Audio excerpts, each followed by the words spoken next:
जय गुरु जी के चरणों में कोटि कोटि नमन, अनंतम शुक्राना। संगत जी, हमने कल फिनिश किया था अध्याय 51। ये देखिए अध्याय 51। आज हम पढ़ेंगे जी अध्याय 52, रुद्र संहिता खंड तृतीय का अध्याय 52 पढ़ेंगे। इसमें हम क्या पढ़ेंगे आज, अब हम एक बार जान लेते हैं। रात को परम सुंदर सजे हुए वासगृह में शयन करके प्रातःकाल भगवान शिव का जनवासे में आगमन। ब्रह्मा जी कहते हैं, तात तदंतर भाग्यवानों में श्रेष्ठ और चतुर गिरिराज हिमवाज ने बारातियों को भोजन कराने के लिए अपने आंगन को सुंदर ढंग से सजाया तथा अपने पुत्रों एवं अन्य पर्वतों को भेजकर शिव सहित सब देवताओं को भोजन के लिए बुलाया।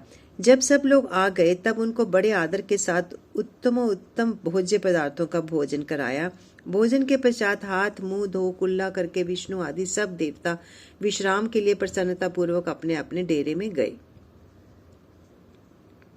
मैना की आज्ञा से साध्वी स्त्रियों ने भगवान शिव से भक्त प्रार्थना करके उन्हें महान उत्सव से परिपूर्ण सुंदर वास भवन में ठहराया।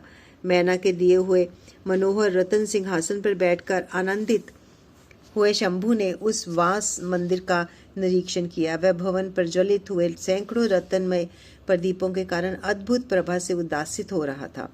वहां रत्नमय पात्र तथा रत्नों से भरे हुए कलश रखे गए थे। मोती और मणियों से सारा भवन जगमगा रहा था। रत्नमय दर्पण की शोभा से संपन्न तथा श्वेत चवरों से अलंकृत था। मुक्तामणियों की सुंदर मालाओं से अवशेषित हुआ वह वास भवन बड़ा समृद्धिशाली दिखाई देता था। उसकी कहीं उपमा नहीं थी। वह महादिव्य, अति विचित्र, परम मनोहर तथा मन को आहत प्रदान करने वाला था। उनके फर्श पर नाना प्रकार की रचनाएं की गई थी। बेल बूटे निकाले गए थे। शिवजी के दिए हुए वर का ही महान एवं अनुपम प्रभाव दिखता हुआ शोभाशाली भवन शिवलोक के नाम से प्रसिद्ध किया गया था। नाना प्रकार के सुगंधित श्रेष्ठ द्रव्यों से सुवासित तथा सुंदर प्रकाश से परिपूर्ण था। वहां चंदन तथा अगर की सम्मिलित गंध फैल रही थी। उस भवन में फूलों की सेज बिछी हुई थी। विश्वकर्मा का बनाया हुआ यह भवन नाना प्रकार के विचित्र चित्रों से सुसज्जित था। श्रेष्ठ रत्नों की सारभूत मणियों से निर्मित सुंदर हारों द्वारा इस वासगृह को अलंकृत किया गया था। उसमें विश्वकर्मा द्वारा निर्मित कृत्रिम वैकुंठ, ब्रह्मलोक, कैलाश, इंद्र भवन तथा शिवलोक आदि दिख रहे थे। ऐसी आश्चर्यजनक शोभा से संपन्न उस वास भवन को देखकर गिरिराज हिमालय की प्रशंसा करते हुए भगवान महेश्वर बहुत संतुष्ट हुए। वहां अति रमणीय रतन जड़ित उत्तम पलंग पर परमेश्वर शिव बड़ी प्रसन्नता से लीला पूर्वक सोए। इधर हिमालय ने बड़ी प्रसन्नता से अपने समस्त भाई बंधुओं एवं दूसरे लोगों को भी भोजन कराया तथा जो कार्य शेष रह गए थे उन्हें भी पूर्ण किया। शैलराज हिमालय इस प्रकार आवश्यक कार्यों में लगे हुए थे और प्रीतम परमेश्वर शिव शयन कर रहे थे। इतने में ही सारी रात बीत गई और प्रातःकाल हो गया। प्रभात काल होने पर धैर्यवान और उत्साही पुरुष नाना प्रकार के बाजे बजाने लगे। उस समय विष्णु आदि सब देवता सानंद उठे और अपने इष्ट देव देवेश्वर शिव का स्मरण करके वहां से कैलाश को चलने के लिए जल्दी जल्दी तैयार हो गए। उन्होंने अपने वाहन भी सुसज्जित कर लिए। तत्पश्चात धर्म को शिव के समीप भेजा। योग शक्ति से संपन्न धर्म नारायण की आज्ञा से वासगृह पहुंचकर योगीश्वर शंकर से समयोचित बात बोले। प्रथम गणों के स्वामी परमेश्वर, उठिए उठिए, आपका कल्याण हो। आप हमारे लिए भी कल्याणकारी होइए। जनवासे में चलिए और वहां सब देवताओं को कृतार्थ कीजिए। धर्म की यह बात सुनकर भगवान महेश्वर हंसे। उन्होंने धर्म को कृपा दृष्टि से देखा और शैया त्याग दी। इसके बाद धर्म से हंसते हुए कहा, तुम आगे चलो, मैं भी वहां शीघ्र आऊंगा, इसमें संशय नहीं है। भगवान शिव के ऐसा कहने पर धर्म जनवासे में गए। तत्पश्चात शंभु भी स्वयं वहां जाने को उद्यत हुए। यह जानकर महान उत्सव मनाती हुई स्त्रियां वहां आईं और भगवान शंभु के युगल चरण बिंदु का दर्शन करती हुई मंगल गान करने लगी। तदंतर लोकाचार का पालन करते हुए शंभु प्रातःकालीन कृत्य करके मैना और हिमालय की आज्ञा ले जनवासे में गए। मुने उस समय बड़ा भारी उत्सव हुआ। वेद मंत्रों की ध्वनि होने लगी और लोग चारों प्रकार के बाजे बजाने लगे। अपने स्थान पर आकर शंभु ने लोकाचार वश मुनियों और विष्णु और मुझ को प्रणाम किया। फिर देवता आदि ने उनकी वंदना की। उस समय जय जयकार, नमस्कार तथा वेद मंत्रोच्चारण की मंगलदायिनी ध्वनि होने लगी। इससे सब और कोलाहल छा गया। अध्याय 52 की समाप्ति। संगत जी अध्याय 53 पढ़ते हैं। चतुर्थी क्रम बारात का कई दिनों तक ठहरना, सप्तऋषियों के समझाने से हिमालय का बारात को विदा करने के लिए राजी होना, मैना का शिव को अपनी कन्या सौंपना तथा बारात का पुरी के पास जाकर ठहरना। ब्रह्मा जी कहते हैं, तदंतर विष्णु आदि देवता तथा श्री ऋषि कैलाश लौटने का विचार करने लगे। तभी हिमालय ने जनवासे में आकर सबको भोजन के लिए आमंत्रित किया। तत्पश्चात देवेश्वर शिव को आमंत्रित करके हिमालय अपने घर गए और नाना प्रकार के विधान से भोजनोत्सव की तैयारी करने लगे। उन्होंने प्रसन्नता और उत्कंठा के साथ भोजन के लिए परिवार सहित भगवान शिव को यथोचित रीति से अपने घर बुलवाया। शंभु के, विष्णु के और मेरे तथा अन्य देवताओं के, मुनियों के वहां आए हुए अन्य सब लोगों के भी चरणों को बड़े आदर के साथ धोकर उन सबको गिरिराज ने मंडप के भीतर सुंदर आसनों पर बिठाया। फिर अपने भाई बंधुओं को साथ लेकर उनके सहयोग से उन सब अतिथियों का नाना प्रकार से सरस पदार्थों द्वारा पूर्णतः तृप्त किया।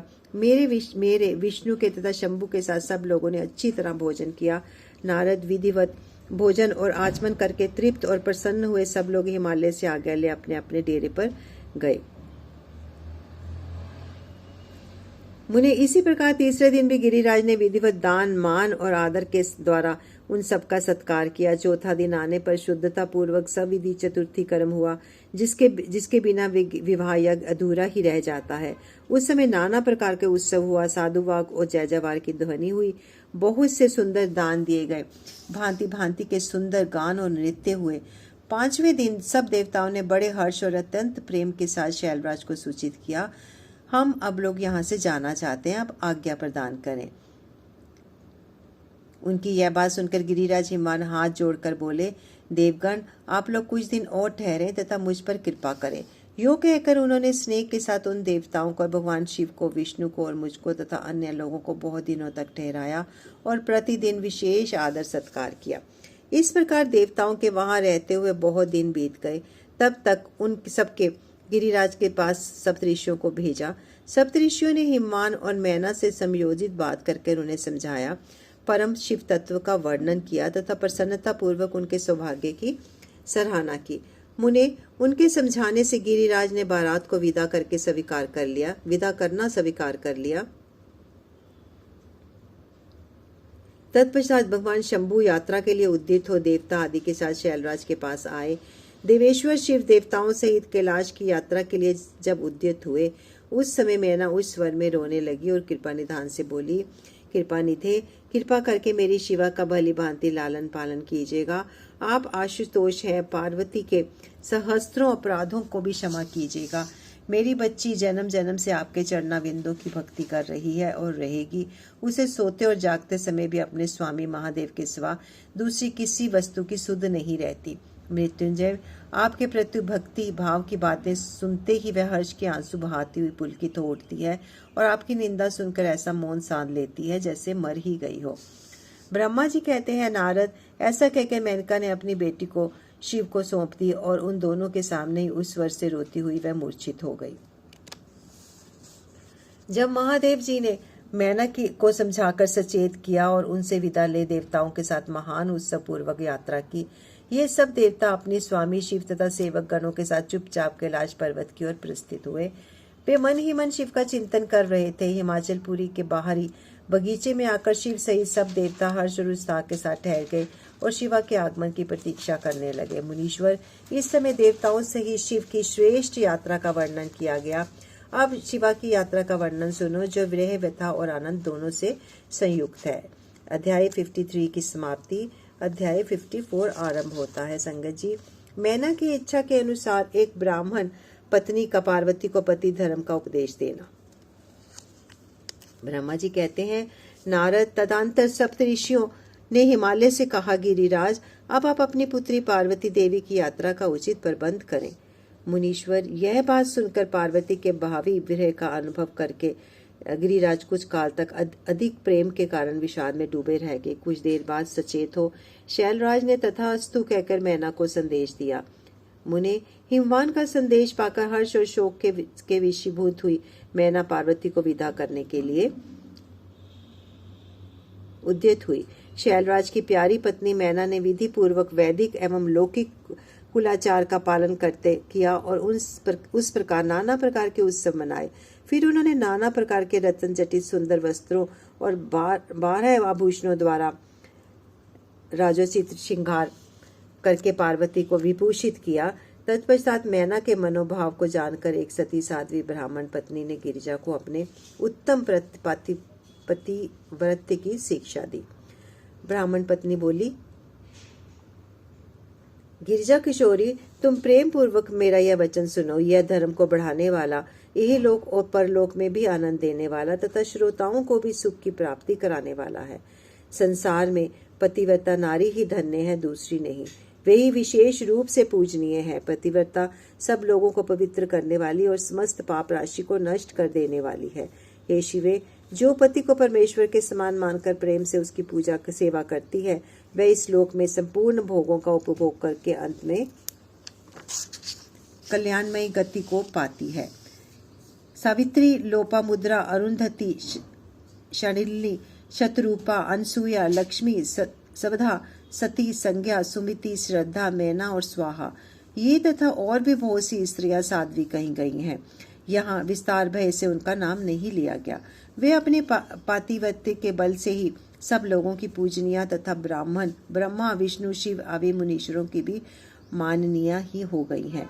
इसलिए तुम्हें अपने पति भगवान शंकर की सदा सेवा करनी चाहिए। वे दीन दयालु, सबके सेवनीय और सत्पुरुषों के आश्रय हैं। श्रुतियों और स्मृतियों में पातिव्रत्य धर्म को महान बताया गया है। इसको जैसा श्रेष्ठ बताया जाता है, वैसा दूसरा कोई धर्म नहीं है। यह निश्चय रूप कहा जा सकता है।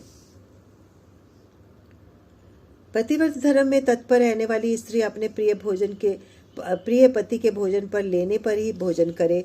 शिवे, जब पति खड़ा हो तब साध्वी स्त्री भी खड़ी ही रहनी चाहिए। शुद्ध बुद्धि वाली साध्वी स्त्री प्रतिदिन अपने पति के सो जाने पर सोए, उसके जागने से पहले ही जग जाए।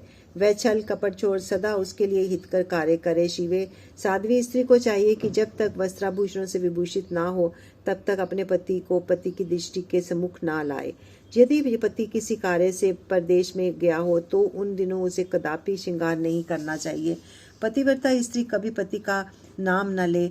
पति के कटु वचन कहने पर वह बदले में कड़ी बात ना कहे। पति के बुलाने पर वह घर के सारे कार्य छोड़कर तुरंत उसके पास चली जाए और हाथ जोड़कर प्रेम से मस्तक झुकाकर पूछे, नाथ, किस लिए हम दासी को बुलाया है? मुझे सेवा के लिए आदेश देकर अपनी कृपा से अनुग्रहित कीजिए। फिर पति को आदेश दे, उसका यह प्रसन्न हृदय से पालन करे। वह घर के दरवाजे देर तक खड़ी ना रहे, दूसरे के घर ना जाए, कोई गोपनीय बात जानकर हर एक के सामने उसे प्रकाशित ना करे। पति के द्वारा कहीं ही उसके लिए पूजन सामग्री स्वयं जुटा दे तथा उसके हित साधन के यथोचित अवसर की प्रतीक्षा करती रहे। पति की आज्ञा के बिना कभी तीर्थ स्थान नहीं जाए कि लोगों की भीड़ में भरी हुई सभा या मेले आदि के उत्सवों का देखना वह दूर से ही त्याग दे। जिस नारी को तीर्थ यात्रा का फल पाने की इच्छा हो, उसे अपने पति का चरणोदक पीना चाहिए। उसके लिए उसी के सारों तीर्थ और क्षेत्र हैं, इसमें संशय नहीं है।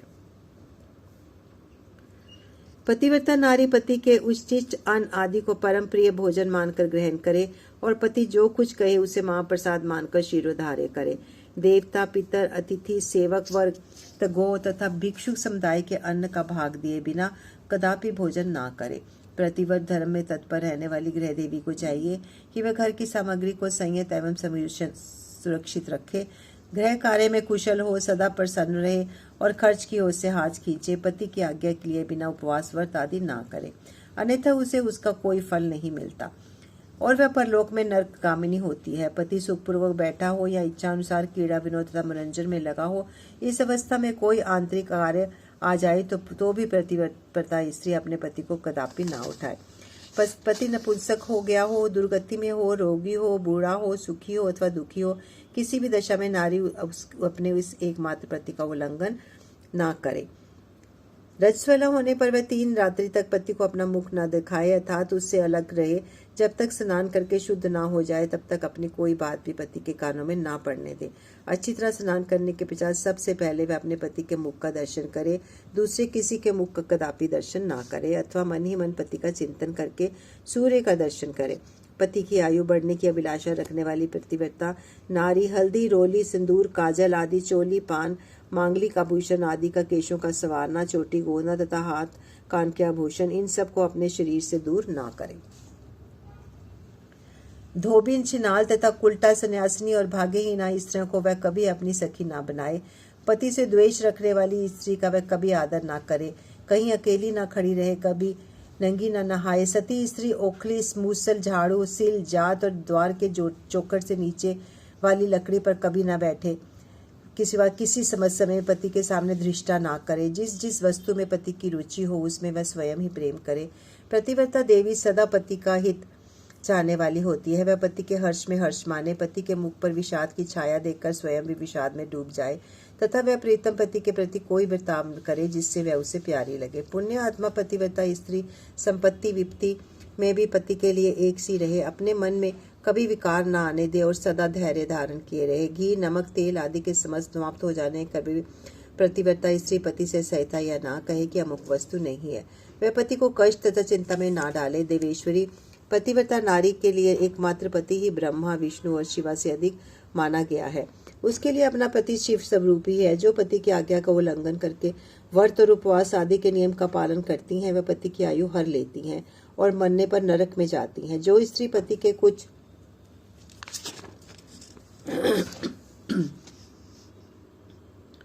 कहने पर क्रोधपूर्वक कठोर उत्तर देती है, वह गांव में कुत्ते और निर्जन वन में सयारन होती है। नारी पति से ऊंचे आसन पर ना बैठे, दुष्ट पुरुष के निकट ना जाए और पति से कभी कातर वचन ना बोले, किसी की निंदा ना करे, कलह को दूर से त्याग दे, गुरुजनों के निकट ना जाए तो उच्च स्वर से बोले और ना हंसे।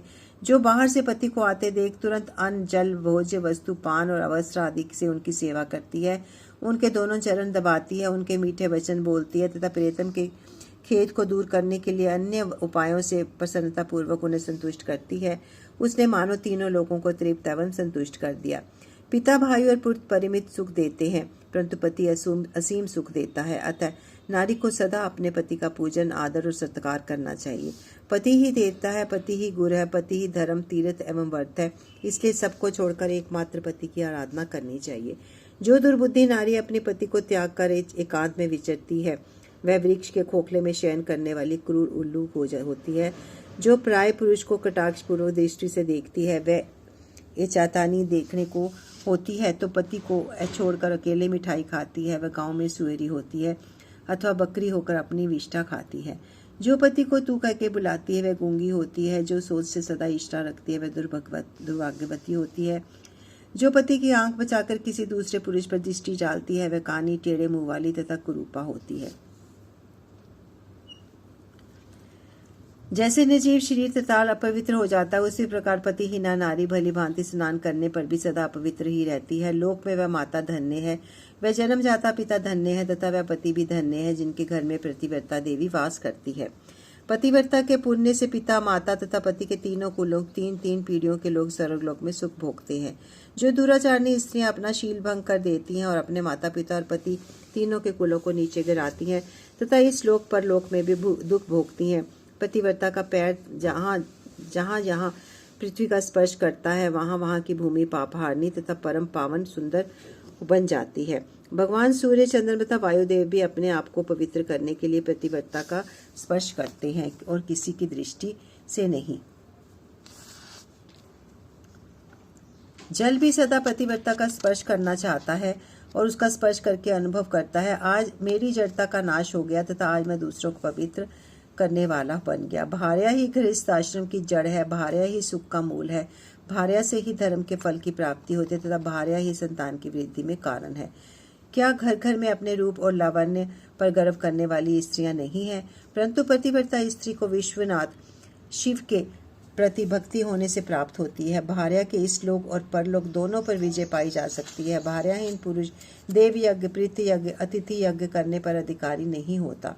वास्तव में गृहस्थ वही है जिसके घर में प्रतिव्रता स्त्री है। दूसरी स्त्री तो पुरुष को उसी तरह अपना ग्रास बनाती है जैसे जरावस्था एवं राक्षसी। जैसे गंगा स्नान करके शरीर पवित्र होता है, उसी प्रकार पतिव्रता स्त्री का दर्शन करने पर सब कुछ पावन हो जाता है। पति को भी इष्ट देव मानने वाली स्त्री, नारी और गंगा में कोई भेद नहीं है। पतिव्रता और उसके पतिदेव उमा और महेश्वर के समान है। अतः विद्वान पुरुष इन दोनों का पूजन करें। पति प्रणव है और नारी वेद की ऋचा। पति तप है, स्त्री क्षमा, नारी सत्कर्म है, पति उसका फल। शिवे सती नारी और उसके पति दोनों दंपत्ति धन्य है। गिरिजा कुमारी, इस प्रकार मैंने तुमसे प्रतिव्रता धर्म का वर्णन किया है। अब तुम सावधान हो। आज मुझसे प्रसन्नता पूर्वक प्रतिव्रता के भेदों का वर्णन सुनो। देवी प्रतिव्रता नारियां उत्तमा आदि भेद से 4 प्रकार की बताई गई हैं, जो अपना स्मरण करने पर पुरुषों का सारा पाप हर लेती हैं। उत्तमा, मध्यमा, निष्कृष्टा और अति निष्कृष्टा, ये प्रतिव्रता के 4 भेद है। अब मैं उसके लक्षण बताती हूँ, ध्यान देकर सुनो। भद्रे, जिसका मन सदा स्वप्न में भी अपने पति को ही देखता है, दूसरे किसी परपुरुष को नहीं, वह पर स्त्री उत्तमा तथा उत्तम श्रेणी की प्रतिव्रता कही गई है। शैलजे, जो दूसरे पुरुष को उत्तम बुद्धि से पिता, भाई एवं पुत्र के समान देखती है, उसे मध्यम श्रेणी का पतिव्रता कहा गया है। पार्वती, जो मन से अपने धर्म का विचार करके व्यभिचार नहीं करती, सदाचार में ही स्थित रहती है, उसे निकृष्टा अथवा निम्न श्रेणी की प्रतिव्रता कहा गया है। जो पति के भय से तथा कुल में कलंक लगने के डर से व्यभिचार करने से बचती है, उसे पूर्व काल के विद्वानों अति निष्कृष्टा अथवा निम्नतम कोटि की पतिव्रता बताया गया है। शिवे, ये 4 प्रकार की पतिव्रताएं समस्त लोगों का पाप नाशन करने वाली हैं, उन्हें पवित्र बनाने वाली है। अत्रि की स्त्री अनसुया ने ब्रह्मा, विष्णु और शिव इन तीनों देवताओं की प्रार्थना से प्रतिव्रता के प्रभाव से उपभोग करके वाराह के श्राप से मरे हुए एक ब्राह्मण को जीवित कर दिया। शैल कुमारी, शिवे, ऐसा जानकर तुम्हें नित्य प्रसन्नता पूर्वक पति की सेवा करनी चाहिए। पति सेवन सदा समस्त अभीष्ट फलों को देने वाला है। तुम साक्षात जगदम्बा महेश्वरी हो और तुम्हारे प्रति साक्षात भगवान शिव है। तुम्हारा जो तो चिंतन मात्र करने से स्त्रियां प्रतिव्रता हो जाएंगी। देवी, यद्यपि तुम्हारे आगे यह सब कहने पर कोई प्रयोजन नहीं है, तथापि आज लोकाचार का आश्रय ले मैंने तुम्हें सती धर्म का उपदेश दिया है। ब्रह्मा जी कहते हैं, नारद, ऐसा कहकर वह ब्राह्मण पति शिवा देवी को मस्तक झुकाकर चुप हो गई। इस उपदेश को सुनकर शंकर प्रिया पार्वती देवी को बड़ा हर्ष हुआ। अध्याय 54 की समाप्ति। तो संगत जी, आज यहीं पर हम विराम देते हैं। अपने शिवपुराण के पाठ को गुरु जी से आज्ञा ले लेते हैं। ओम नमः शिवाय। शिव जी सदा सहाय। ओम नमः शिवाय। गुरु जी सदा सहाय। जय गुरु जी। शुक्राना गुरु जी।